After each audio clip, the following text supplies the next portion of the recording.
नमस्कार दोस्तों, कैसे हैं आप सब।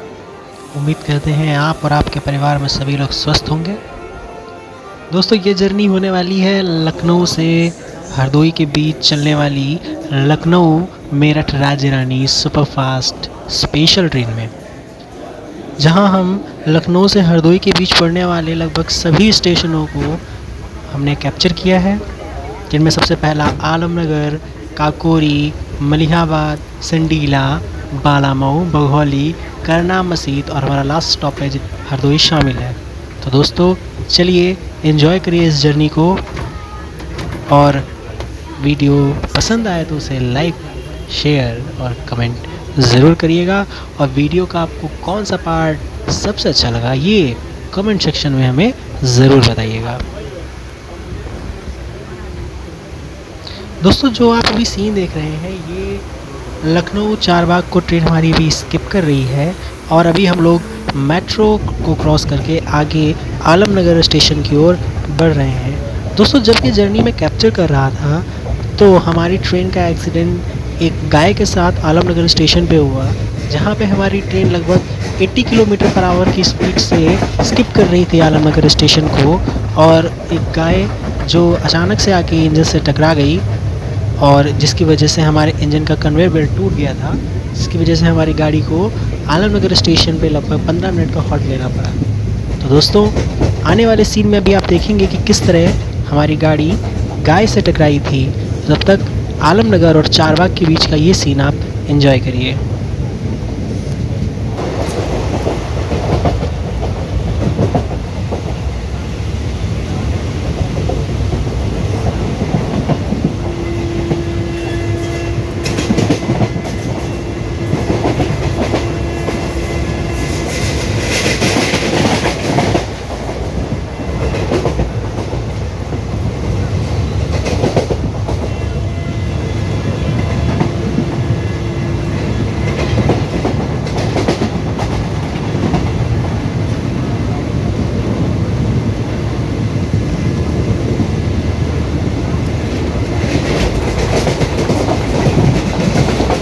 दोस्तों, अब हमारी ट्रेन आलमनगर के आउटर पे खड़ी हुई चल रही है स्पीड से, और अब हम लोग आलमनगर में एंटर कर रहे हैं। तो आप देख रहे हैं कि कैसे ट्रैक्स अलग अलग होते जा रहे हैं जैसे जैसे हम स्टेशन के करीब पहुंच रहे हैं, और अब हम लोग आलमनगर स्टेशन में एंटर कर चुके हैं। इस वक्त हमारी गाड़ी की स्पीड लगभग 80 किलोमीटर पर आवर की थी जिस वक्त हम आलमनगर को स्किप कर रहे थे, और अभी हम प्लेटफॉर्म नंबर 2 को पकड़ करके स्किप कर रहे हैं। अचानक से एक झटका हमें महसूस होता है। जिस सीट पे मैं बैठा हुआ था, तो मुझे अचानक से एक झटका महसूस हुआ, जिससे मुझे लगा कि शायद कोई चीज़ हमारी ट्रेन से टकरा गई है। मुझे भी कोच में झटका महसूस हुआ था। उसके बाद अचानक से हमारी गाड़ी में ड्राइवर ने एकदम इमरजेंसी ब्रेक लिया, जिसकी वजह से जिस कोच में मैं बैठा हुआ था वो कोच सबसे प्लेटफॉर्म के एंड में आकर के स्टॉप हुआ था। आप देख सकते हैं कि अभी अब गाड़ी की स्पीड एकदम ज़ीरो हो गई है और हमारी गाड़ी अब रुक चुकी है। और मैं आप लोगों को जो सीन दिखा रहा हूँ इस समय, तो आप देख सकते हैं ये आलमनगर का बोर्ड लगा हुआ है जो एकदम प्लेटफॉर्म का एंड है। और अब हम आलमनगर स्टेशन को स्किप कर रहे हैं, क्योंकि जब 15 मिनट के हॉल्ट के बाद प्रॉब्लम सॉर्ट आउट हो गया तो हमें ग्रीन सिग्नल मिला, और हम लोग अब अपने अगले स्टेशन काकोरी की ओर बढ़ चले थे। दोस्तों, ये ट्रेन बेसिकली लखनऊ से मेरठ के बीच जब चलती है तो इसके बहुत ही कम स्टॉपेज हैं। वैसे हमने ये जर्नी केवल हरदोई तक कैप्चर की थी, और हरदोई तक केवल इसका एक स्टॉपेज बीच में है, जो कि है बालामऊ जंक्शन। बालामऊ को जंक्शन इसलिए बोला जाता है क्योंकि बालामऊ से 2 लाइन और भी कटी हुई हैं, एक लेफ़्ट और एक राइट साइड पे। जो इसकी लेफ़्ट लाइन गई है वो गई है सीतापुर वाया निमशार होते हुए, और जो उसकी दूसरी लाइन गई है वो गई है उन्नाव टू कानपुर। इसलिए बालामऊ को बालामऊ जंक्शन कहा जाता है। बालामऊ के बाद इस ट्रेन का दूसरा हॉल्ट है हरदोई, हरदोई के बाद शाहजहाँपुर, उसके बाद बरेली, इसके बाद मुरादाबाद, और उसके बाद ये हापुड़, और हापुड़ होते हुए ये गाड़ी अपने लास्ट स्टॉप मेरठ कैंट लगभग रात को 10:30 पर पहुंच जाती है। लखनऊ जंक्शन से यह ट्रेन 2:25 पे खुलती है। अगर मैं इसकी टाइमिंग की बात करूं तो यह गाड़ी लगभग हमेशा ही अपने टाइम पे चलती है। कभी कभार किसी इमरजेंसी सिचुएशन की वजह से ही ये गाड़ी लेट होती है, अन्यथा यह गाड़ी अपने राइट टाइम चलती है। दोस्तों सामने जो भी आप सीन देख रहे हैं ये आलमनगर को स्किप करने के बाद जो हमारे लखनऊ का माल गोदाम बोला जाता है, ये माल गोदाम का सीन है जहाँ आप देख सकते हैं बहुत ही सुंदर सी प्यारी सी कार्गो ट्रेन खड़ी हुई है और ये सारे ट्रक्स सामान लोड कर रहे हैं। गाड़ी से सामान उतरने के बाद जहाँ जहाँ भी सामान जाना होता है ट्रकों में भर के वहाँ पे भेज दिया जाता है। तो अब हम लोग अपना जो अगला स्टेशन है काकोरी उसकी तरफ बढ़ रहे हैं। तब तक आप लोग इस जर्नी को एंजॉय करिए।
दोस्तों बहुत ही सुंदर दृश्य है। जब हम लखनऊ से हरदोई के बीच ट्रैवल करते हैं तो आप जानते हैं कि मलिहाबाद जो कि लखनऊ डिस्ट्रिक्ट के अंदर में आता है वहाँ पे आमों का बहुत बड़ा बागान है, जिसकी वजह से वहाँ की खूबसूरती देखते ही बनती है। काकोरी और मलिहाबाद के बीच का डिस्टेंस बहुत ही कम होने की वजह से जो लखनऊ और काकोरी और मलिहाबाद के आसपास के एरिया हैं वो इतनी ही हरित खूबसूरती के साथ दिखाई देते हैं कि बहुत ही अच्छा लगता है। दोस्तों इस वक्त हम लोग काकोरी के आउटर पे चल रहे हैं और काकोरी स्टेशन के अंदर एंटर कर रहे हैं। इस वक्त हमारी गाड़ी की स्पीड अब 86 किलोमीटर पर आवर की है और हम लोग बहुत ही तेज़ी से देखिए काकोरी स्टेशन को स्किप कर गए हैं और ट्रेन हमारी अपनी ही तूफ़ानी रफ्तार से अपने अगले स्टॉपेज बालामऊ जंक्शन की ओर बढ़ती ही चली जा रही है। ट्रेन के अंदर जर्नी करने में अक्सर सबसे ज़्यादा मज़ा ये आता है कि हम लोग खेत खलिहान और बागों के बीच में से निकलते हैं तो जो मनोरम दृश्य अक्सर हम रोड पर चल करके मिस कर देते हैं वो हमें ट्रेन की जर्नी में कैप्चर करने को मिल जाती हैं।